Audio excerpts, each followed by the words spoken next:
साजीचं घर हेच आहे ना? चला बघूया भेटतोय का. हो ती बघा तिकडे बघतो. अच्छा, तुम्ही कोण? बर्ड फ्लू त्याबद्दल तर ऐकलंच असेल ना. जिथे आजार पसरलाय तिथल्या 1 किलोमीटरच्या परिघात सगळी बदकं मारायला आलोय आम्ही. अहो ऐका, जरा लवकर या. हे आता आपल्या हे काय? बदकांना अहो, काही पकडून नाही. मी मारायला आहे ना. आलेत. अहो साहेब, आमच्या बदकांना काहीच आजार नाही बरं का. अरे साजी भाऊ, हे केंद्राचे एनसीडीसीचे डायरेक्टर आहेत आणि हे अॅनिमेशन प्रोटेक्शन तर्फे आले. जनावरांचं रक्षण करणारेच त्यांना मारायला का आले?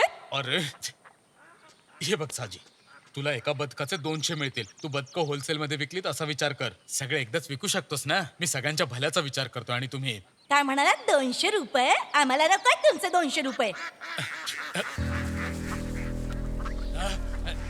पकडा ती बदकं, पकडा पकडा, सगळी बदकं पकडा.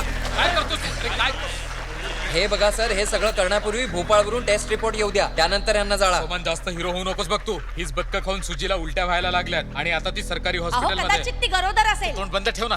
अरे ह्यांना जे करायचं ते करू दे. असंही मरायला आले. ह्या आजाराला तुम्हाला बर्ड फ्लू मध्ये का बदलायचं आहे? गावकऱ्यांना घाबरवण्यासाठी ना. हे सगळ्यांनाच माहितीये की ख्रिसमसच्या वेळी मीठ माफिया असा खेळ खेळतात. सोमन, लोकांची मदत करण्यासाठी मी दिवस बघत नाही का रात्र बघत नाही, कळलं ना?